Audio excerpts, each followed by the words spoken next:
So today we're doing a beginner topic, and it was inspired by getting back into quill this year myself, and I'm starting with a mixed flock, which is it's a little bit different of a place that I was in before, because when I had my old birds, I had a lot of things sent to me that were just single mutations and segregated already. Now, this time around is a little different, and I'm actually happy about this because it's giving me an opportunity to walk through the whole process like everybody else would be if they're interested in color breeding, but they're starting with a mixed flock. So today we're going to be talking, instead of working forwards towards the goal, like what genes you can use and cross to create something that's more specialized, we're going to talk about, if we have really busy birds, what we can do to start removing genes from the coveys that we have to start being able to more easily create breeding groups with intention, so we can create more of the things that we want to have and that we personally like. So it's a little bit of an opposite way to go about doing things, but I think it's going to be relevant to what a lot of people are working with. So this first slide, that's just the intro slide, and I'm not Olivia Wilson. That is our artist credit for the template of the slideshow that we're using tonight. So we can go to the next slide, Terry. Okay. So when you get into color breeding, there are some things, prerequisite knowledge, that I would highly, highly suggest that you get a good understanding of. Doesn't have to be super sciencey, does not have to be something that you spend 6 months researching before you start doing things. But knowing your basic base patterns is going to be key, because when we have a mixed flock, in order to be able to select breeders for intention and group them together with intention, we need to know what we're first starting with. So I'm not going to go too deep into these right now, and there are more. This is not an exhaustive list, but it's what most people are familiar with. If you want more information on the base patterns, you can go to the Colors and Genetics group on Facebook, and you can type in the names that you see listed here, 1 through 6, and get a feel for what those birds look like that people are posting to that group. They're not all going to look like the thumbnails that I'll go through, because the thumbnails is showing the mutation, the base pattern mutation, without a bunch of other things on top of it. So it can be a little tricky when we're working with mixed birds, because things can be layered. But knowing these is going to be a great spot for you to start. Also, I just want to mention too that this is meant for people who have an interest in playing around. It's not by any means something that you have to do. You do not need to make clean lines from your mixed flock. This is just something that, if it interests you, kind of an easy segue to go about doing that. So the first, number one base that I want to talk about is the Pharaoh / wild type. They are used interchangeably. And this is your foundation bird. So you guys, if you've seen any of the color breeding videos up to this point, multiple people have covered this. The Pharaoh is just what the Coturnix quail looks like when it lacks other color mutations and other base patterns. When it's lacking anything else, that is the foundation plumage pattern, foundation color. Now, sex-linked brown will be grouped into this as well. Number two, actually, let me tell you how I organize these thumbnails. See how it's 1, 2, 3, 4, 5, 6. That is how I organize the little thumbnail pictures for each one of these examples on the side. So the Pharaoh, for those of you who are brand new to this, is the first column right at the top. That is the Pharaoh wild type plumage pattern. These patterns, It's just the pattern of the feathers. It's not necessarily the color. We're going to get into that later. But that's where you can see a reference photo for that. That's actually a sex-linked brown bird, but it's on a Pharaoh wild type base. And if you're in the United States, we're mostly working with sex-linked brown wild type. So number 2 is fawn, and that is the first column, middle picture. And the fawn gene is what is responsible for your Italian variety, and it's what's responsible for your Manchurian variety. So this is where we start adding on genes to that Pharaoh base. So your Italian variety would be a bird that is heterozygous for fawn, called Italian. And then if it's 2 copies, homozygous for fawn, it's referred to as Manchurian for the variety name. Number 3 is our extended brown, EB, also known as extended black, depending on who you talk to. The first column, third picture down, is your visual example of a homozygous EB bird. So if you have a bird that is heterozygous for this extended brown EB gene, that is where your rosettas will be. Number 4 is calico. So calico may or may not be a official base pattern, but I've put it on this slide because it does affect the pattern of the plumage. So I'm just keeping things very, very simple here, but just know that it may not be technically a base, or it may be. I'm not quite sure. Do you know, Terry? Terry's going to unmute himself. I'm throwing you Sorry, I'm unmuted. That I'm not sure of, Aly. I know I've heard it both ways, so I consider it like the pansy. Yeah. So calico, the picture in the second column, first one on the top, that is a hen, and she is homozygous calico. If you have a bird that is heterozygous calico, meaning it just has 1 copy, it does still affect the plumage, but not in a very obvious way, to, at least not for me when I was a newbie. It took me a little bit of time to really train my eye to see heterozygous calico. But very, very pretty mutation. The next one is rockcoff, also known as pansy. And this is, again, may or may not be an official base pattern. It could be referred to as a pattern modifier or a pattern enhancer, depending, again, on who you talk to. The rockcoff pansy is a little bit different, as up to this point, it's been referred to as a recessive gene. So usually you'll you'll notice the pansy patterning on a bird that is homozygous for pansy. Now, I worked with a lot of pansy prior to with my old flocks, and I can see subtle phenotype changes on a bird that is heterozygous for pansy. Kind of a hot button topic right now, but I have personally been able to visually identify my heterozygous pansy rockcoff if they're on a Pharaoh base. That may change later on. Maybe it will be considered a non-recessive gene, but as of right now, the common terminology for when we talk about pansy is that it's a recessive. So we'll see how things progress there.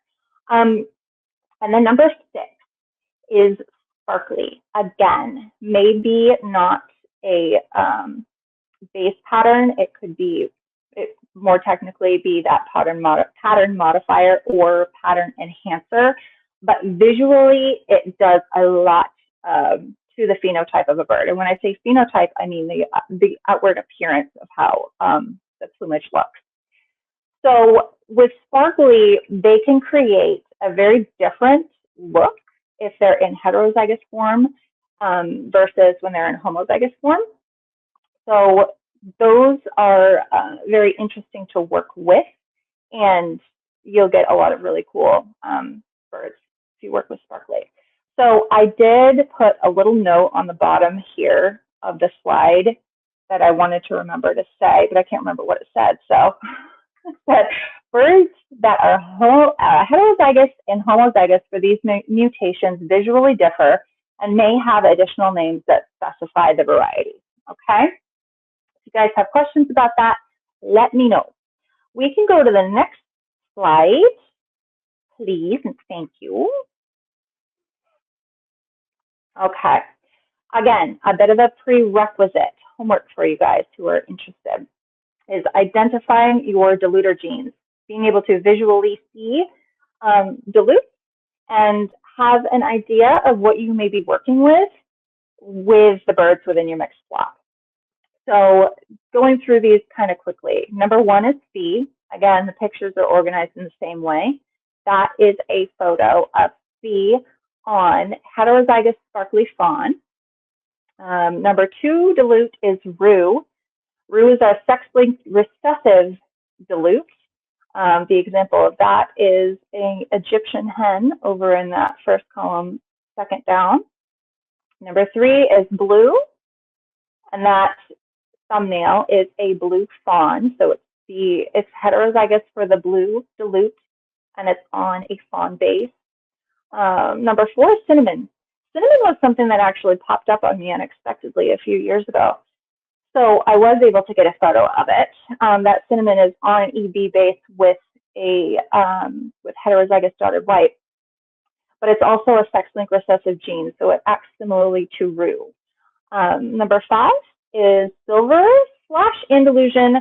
That particular bird is an Andalusian, and it is heterozygous for sparkly and also on a fawn base. So in the first, this is how crazy, like the diluters can change the appearance of the bird it's on. Terry, in a second, I'm going to have you click back to the previous slide because I want to show you the same type of bird, heterozygous fawn, without, or heterozygous sparkly fawn, without the Andalusian. So can we pop back there real fast, just for a second? Okay. So this bird, second column, third one down, that is the brother of the bird that we just saw that was Andalusian. So you can see phenotype-wise how much of a difference that is. So if we click forward again. Okay, so looking back at the Andalusian, that is just the introduction of one diluter gene. So pretty drastic change phenotype-wise. All right. And then number 6, I get made fun of about this a lot. I used to always call it OZ recessive. It's not called that. That was a few years ago when it was just being talked about, and I was reading it that way, so I would say it that way. Now it's referred to as Oz snowy, and it is the recessive dilute that we have here in the States now. I think we have Sandy too, but this one's I think more in public hands right now. And that is a little chick who is homozygous for Oz snowy on a wild type base. And then I did put a little footnote here too. Additional less common dilutes include, but are not limited to, ginger, lavender, Oz, sandy, strawberry, etc. And I'm sure we will discover many, many more. So here, guys, you see, I just want to take a minute just to make sure that I'm covering everything I want to. So you see how the color genes do not change the underlying base pattern. The base pattern is what's responsible for the pattern of the plumage, and then the color gene is what is altering that plumage pattern based on which color is acting. Okay, I think we can move forward now. All right, so when we get the itch to get into separating our mixed flocks, a lot of people have all of their birds in one big area. If that's your situation, you're going to need to have spaces where you can separate things if you're wanting to be really intentional about keeping certain genes in certain places and away from other birds with different mutations you don't want to introduce. So this is just a picture of the conversion of which was my chicken coop, into an additional space for brooders and additional space for test breeding and separating projects if I find something fun.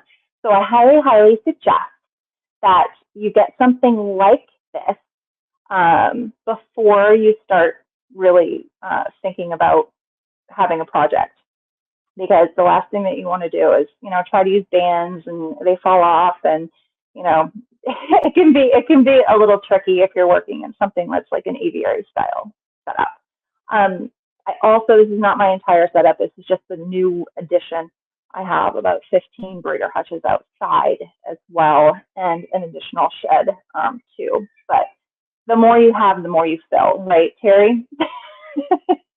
Yeah. The more you have, the more you fill. I'd have a warehouse in the woods if I could, but my husband would kill me. Okay, so this, I think that's it for that. Okay, so you've got your mixed walk, you've got your setups where you can start separating things and doing your testing. The next thing to do, so this is where there's more than one way to start cleaning up your line. This is the simplest way that I can share with you guys in like an hour presentation, okay? So the next thing to do, this is what I'm doing, is to obtain and confirm a Pharaoh or a jumbo brown line, meaning you have a group of quail that are the wild type base. If there's sex-linked brown in it, it's okay, but are just a wild type base, and they don't throw anything else, because remember, we were talking about Pharaoh being the foundation. That means that there's no diluted genes on there other than the sex-linked brown. There's no additional pattern modifiers on there. There's no recessives in there that are going to sneak up on you.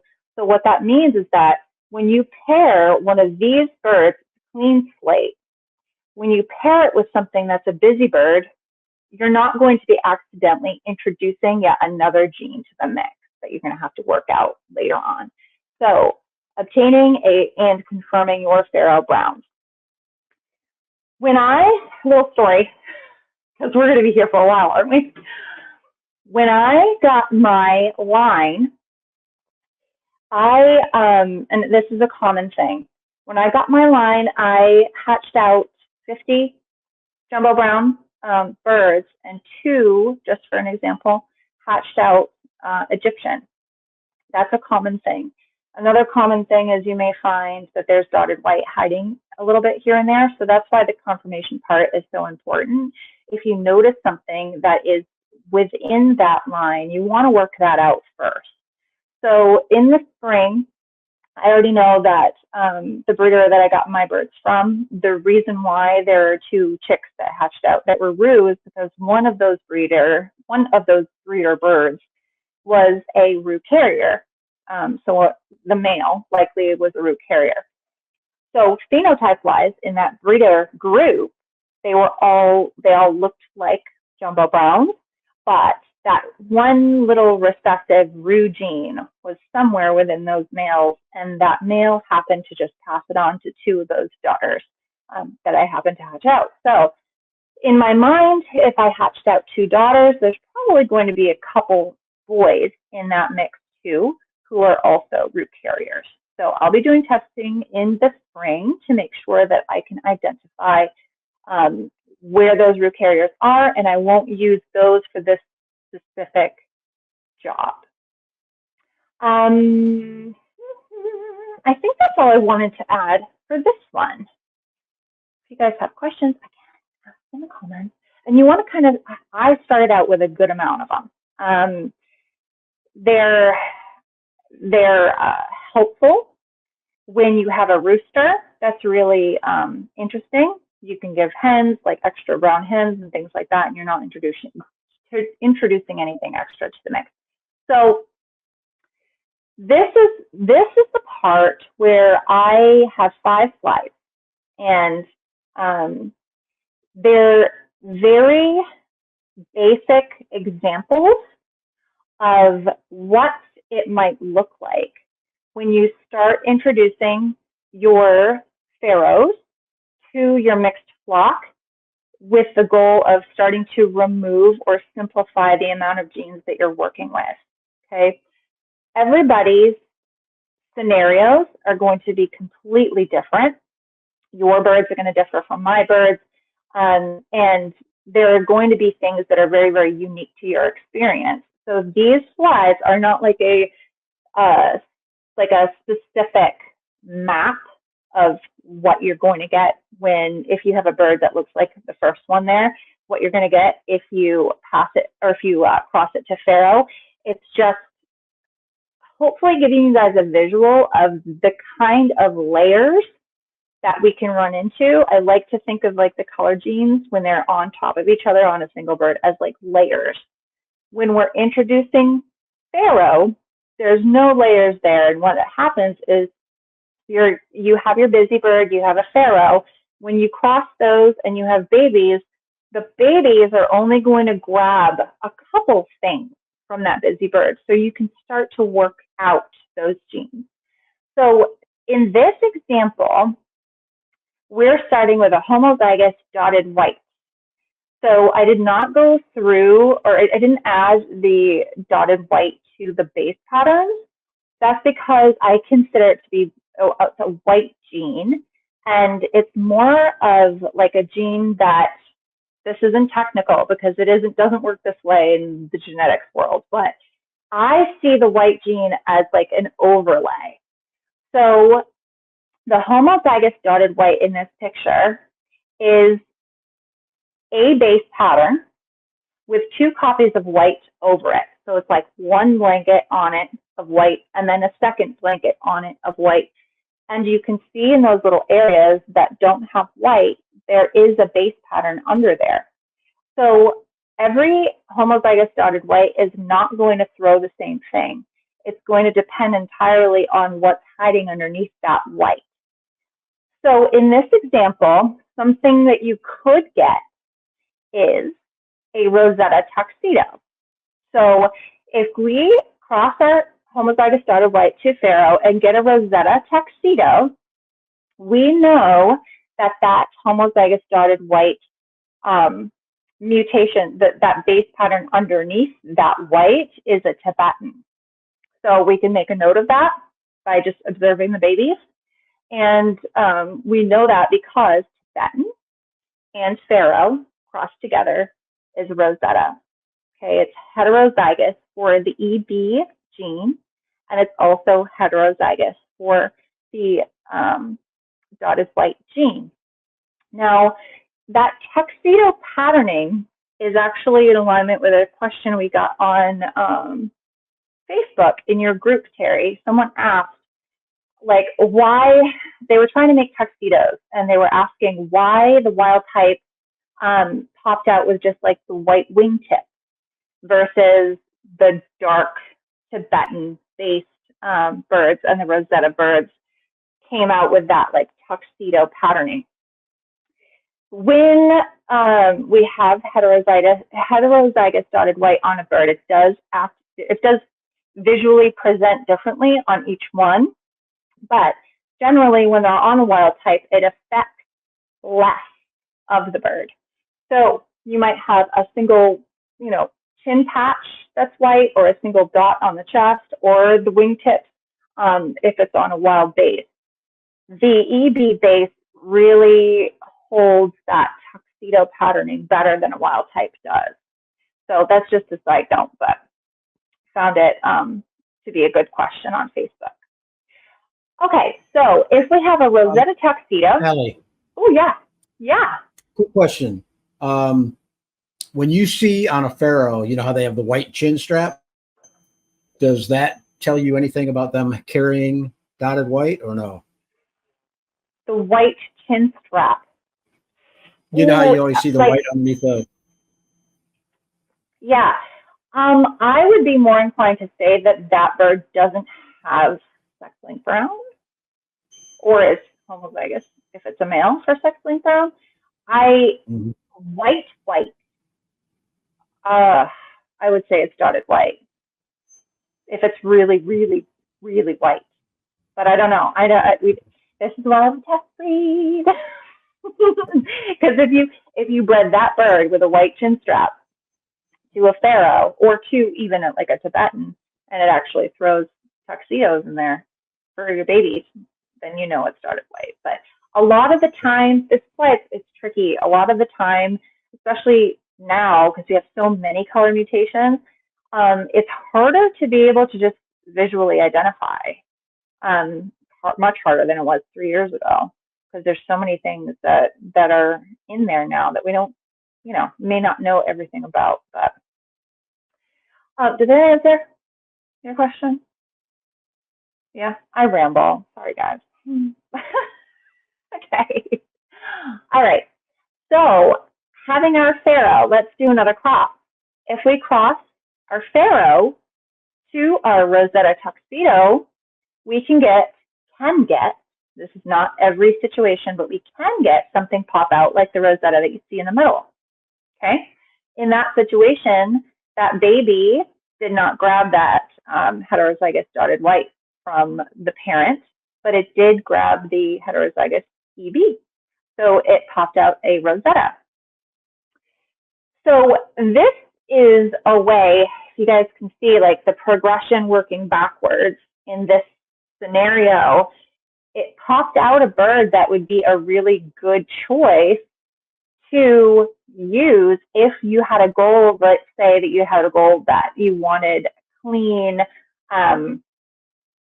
Rosetta and Tibetans, like you wanted a clean group of EBs with those two, like heterozygous EB, homozygous EB. That would be a bird that you've got now, that if you have other ones that look like that, pair it together, put them to the side, especially if they don't have the dotted white on there. That's really great. So I added a little bit, I added a confused emoji on the next one, because this is a scenario that pops up kind of often and people scratch their heads. And it's when you cross your Pharaoh to an EB bird and you get, specifically Rosetta, specifically Rosetta, and you pop out a little Italian baby. Because people are like, well, that's a fawn base, and I'm breeding EB tuxedos and homozygous dotted white. So why am I getting an Italian? If you look at the bird in the middle, that Rosetta, there's something that can happen, and it's when fawn is also present on an EB bird. They don't share the same locus, so you can have a Rosetta, you can have a Tibetan also with fawn on it, and it's called fawn enhancement. So in this situation, that bird is actually fawn enhanced. You can see that on her feather pattern, that there's like just extra like striations, kind of ribboning that's a little bit more gold rust color through the middle of those feathers that wouldn't be there if she was not fawn enhanced. It changes the phenotype a little bit. But if we have our Pharaoh and we cross it to something that's fawn enhanced, like a fawn enhanced Rosetta, we have the opportunity to hatch out an Italian, because in that case, that baby grabbed that fawn gene from that Rosetta, but didn't grab the EB. And that's why you can sometimes get a surprise Italian. So just a personal preference to kind of close this one out with is, if you're not sure what to pair your birds or how to organize, one of my rules of thumb is that I don't keep fawn-based birds with my EB birds, because the fawn enhancement is something that I like to avoid. I don't want surprise Italians popping out, and you can visually see it, so it's an easier thing to omit or put in a different breeding project. So, I think that's it for this one. Let's move on to the next one. Okay, working backwards. this is a very similar scenario, but it's a little bit more complicated because now we have the addition of a color diluter gene. In this example, we have Rue dilute on a EB base. So the first bird here is a range tuxedo. If there was no Rue dilute on there, it would be a Tibetan tuxedo. Okay, same base pattern with the addition of a color diluter on there. So if we take that variety and we cross it to Pharaoh, again, you can get a whole lot of things, but you will likely get scarlet. Scarlet is the same as our Rosetta. So it is heterozygous for the EB gene, but it also, in this scenario, has Rue. So the variety name for that is scarlet. If we cross our Pharaohs to our scarlet, we're going to start getting Egyptians. So that's a wild type base and the Rue gene as well. Again, this is the Rue gene. So it's sex-linked recessive. So they will not all come out Rue. It's going to depend on your pairings. It's going to depend on your breeders. You will get some Rue, some non, based on your specific breeding stock. But that is a common thing that will come out if you are crossing scarlet with Pharaoh, is Egyptian. One of the confused emojis is here as well. And this is the same scenario, only autumn amber. So autumn amber could pop out if your scarlet is fawn enhanced. And this is how it looks. It's an Italian base, but it has, this little boy has I think he was a little boy, has the addition of the Rue dilute gene in a homozygous. So if you see an autumn amber come out of a range tuxedo mix or scarlet, that is why you had fawn enhanced EB birds with Rue. This is a really actually cool oopsie, I think, because when you get this oopsie autumn amber, you can create a whole breeding group around creating more of them. And that's a really neat, I think it's a pretty variety that not a whole lot of people have, but if you run into, the opportunity and this does come out of your covey, that would be a fun breeding project that you could separate that bird and create more with. All right, I think we're good with the next one. All right, so here I threw in a busy bird, and he is a het sparkly, heterozygous for sparkly, pearl fee. All right, the fee dilute is something, the varieties that you're going to get from crossing your Pharaoh to fees are going to be a bit larger of a variety because fee can be heterozygous and you can see it, or it can be homozygous and you can see it. So that's going to vary, but some of the things that you can get from that cross, that het sparkly pearl fee to a Pharaoh, it can throw a pearl fee.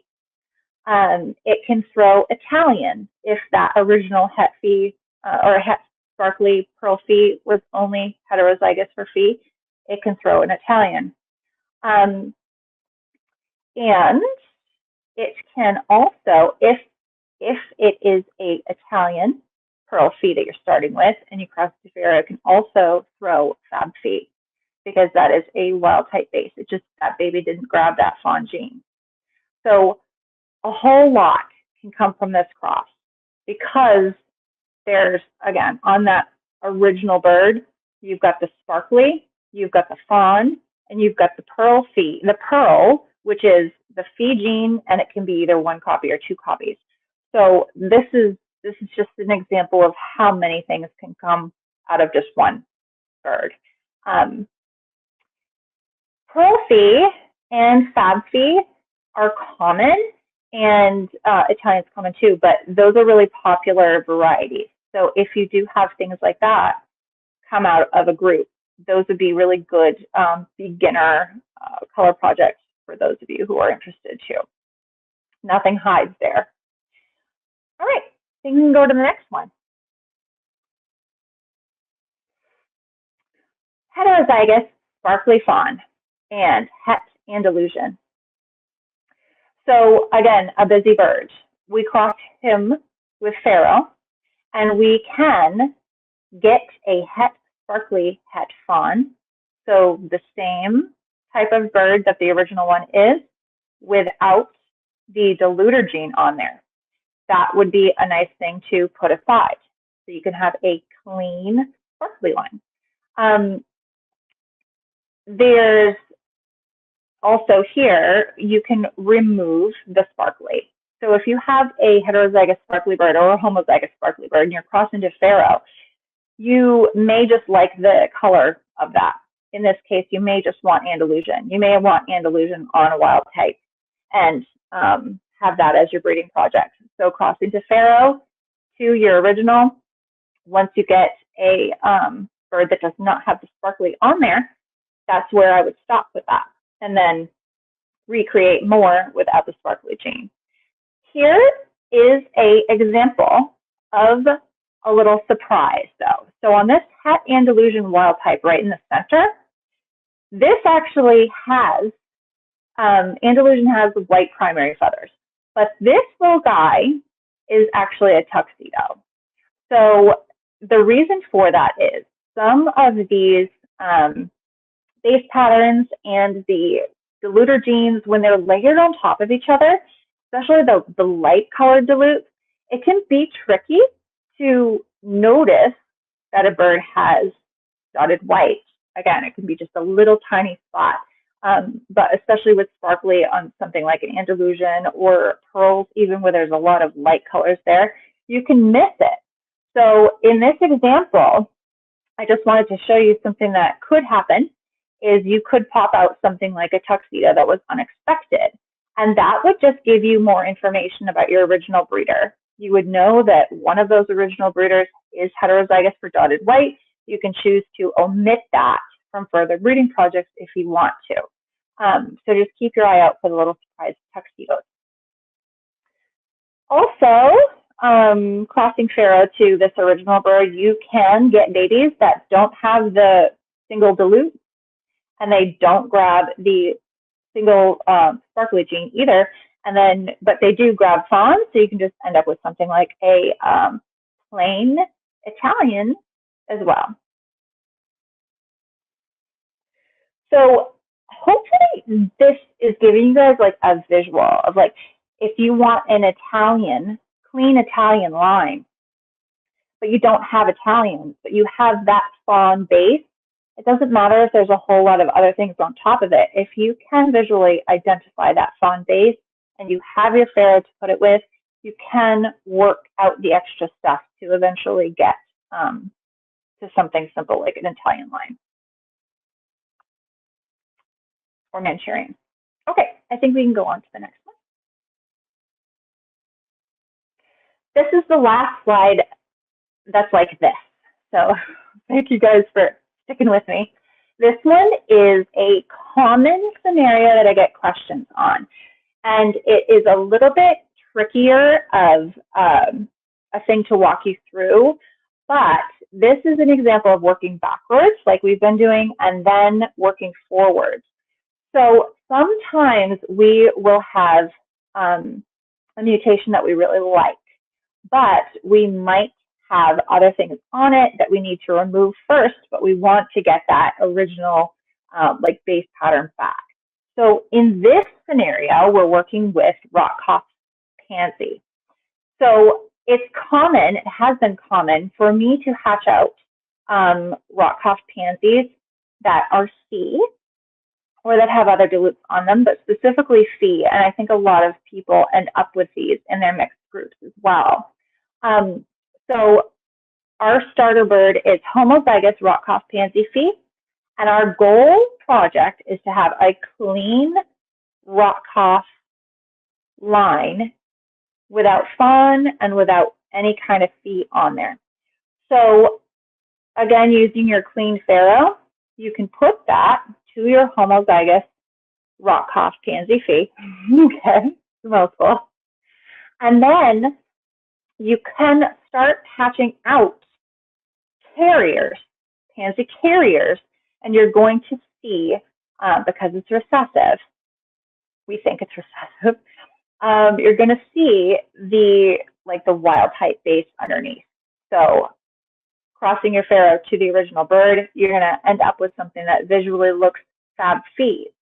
Hopefully it's only got one copy of Phi on there, and then if you've got several of them, you know that they're all pansy carriers, and you can breed them together and then work out that Phi and get yourself to a place where you no longer have Phi in the mix, and that rock cough is starting to come homozygous again in your birds, and then you can just, select breed them moving forward so they don't have the fawn if there's fawn in there, and they don't have Phi if there's Phi in there. The way, if you're not able to visually identify if that pansy is fawn enhanced, you will see fawn pop out of those crosses, like that pearl Phi rock cough pansy carrier, and that will tell you. But usually you can see little vertical striations within those, that like scalloped pattern down the back specifically. Sometimes you'll see little vertical flecks too in the chest area, but those are visual indicators that fawn is there, but you know for sure if you're hatching something from that cross, like that's a pearl or an Italian. The thing that I want to mention about Pansy 2 is in the other scenarios and the other slides that we went through, I would take like a goal bird, like a Fab Phi, if that's what we were working towards, from those other projects, and then, make a group of them and keep on with that project. With this one, though, it's a little different because, again, remember that every bird that you have come out of your homozygous pansy cross to a Pharaoh, those are going to be pansy carriers. So in any kind of pansy project, if I'm messing around with the pansy gene, I'm always only going to use those birds, even if they're carriers, for a pansy project. So if I'm hatching out a Fab Phi that's a pansy carrier, I'm not going to introduce that bird to like a Fab Phi project because it's a carrier for pansy, and I'm going to have pansy popping out in areas that I don't want it. So this is one of those genes that I think is really important to, once you identify where it is, to contain it where it is, so you don't accidentally make multiple color projects of yours pansy.